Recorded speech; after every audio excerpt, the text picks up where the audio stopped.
সাতক্ষীরায় সড়ক দুর্ঘটনায় নিহত ও আহতদের পরিবারের অনুকূলে ২৬ লাখ টাকার চেক বিতরণ।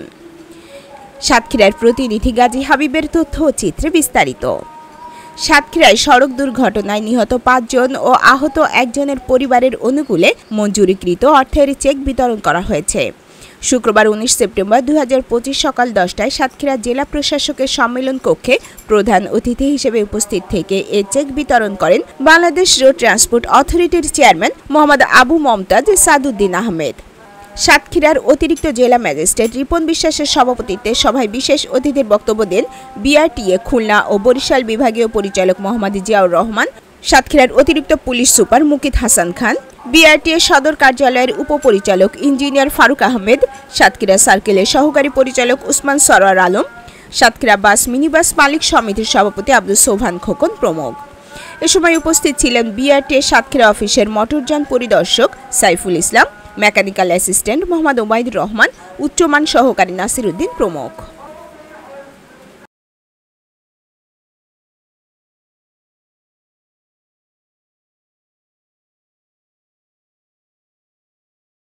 প্রাণগুলো ঝরে যায় তাদের পাশে সরকার দাঁড়াবার একটা প্রত্যয় নিয়ে এই আইনগুলো হয়েছে। কিন্তু দুঃখজনক হলেও সত্য যে এখনো আমাদের দেশের আপামর জনসাধারণ এই বিষয়ে সঠিকভাবে অবগত নয়। বিআরটিএ চেয়ারম্যান হিসেবে নয়, একজন সাধারণ মানুষ হিসেবে, একজন সাধারণ নাগরিক হিসেবে আমি মনে করি এই বিষয়টা সকলের কাছে পৌঁছে দেওয়া দরকার।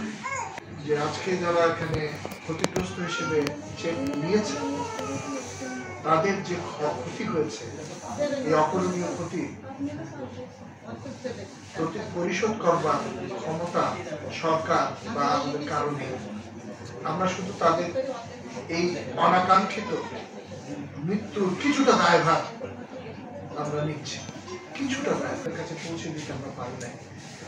বিআরটিএ বর্তমানে এই কাজটাকে এক্সপেডিট করার জন্য একটি পদক্ষেপ গ্রহণ করেছে। তার অংশ হিসেবে আমি আপনাদের সঙ্গে বলতে চাই যে বিআরটিএর প্রতিটি জেলায় যেই সংগঠন আছে, বিআরটিএর কর্মী বাহিনী আছে, তাদেরকে ইতিমধ্যেই নির্দেশনা প্রদান করা হয়েছে যে কোনো জেলায় বা কোনো উপজেলায় যদি এ ধরনের কোনো দুর্ঘটনা সংঘটিত হয়, বিআরটিএর কর্মকর্তা তাৎক্ষণিকভাবে সেখানে পৌঁছে যাবে এবং সেই মৃত ব্যক্তির পরিবারের সৎকারের সাথে অংশগ্রহণ করবে এবং ওই পরিবারকে সহায়তা প্রদানের সরকারের যে অঙ্গীকার, সেই অঙ্গীকারের ফর্ম ১৫০-২, এই ফর্ম ১৫০-১ বিধিমালা অনুযায়ী সেই ফর্মটা নিয়ে তাদের কাছে পৌঁছে দেবে এবং তাদের কাছ থেকে সেই ফর্মটা কিভাবে ফিল আপ করতে হবে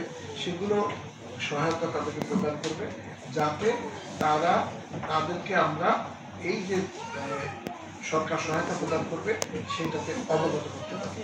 এটা আমি মনে করি বিআরটিএর একটা নৈতিক দায়িত্ব। ইতিপূর্বে আমরা কি করেছি সেই বিষয়ে আমি কোনো কথা বলতে চাই না। ইতিমধ্যে আমি সকল সম্মানিত জেলা প্রশাসক মহোদয়কে একটি ডিও লেটার পাঠিয়েছি, যে ডিও লেটারের মাধ্যমে আমি এই কার্যক্রমটাকে আরো পাবলিসিটি করার জন্য অনুরোধ করেছি এবং এই কার্যক্রমটা দ্রুততার সাথে সম্পন্ন করে আমাদের যারা ক্ষতিগ্রস্ত ব্যক্তি তাদের কাছে সরকারি সহায়তা প্রদানের জন্য ব্যবস্থা গ্রহণ করার জন্য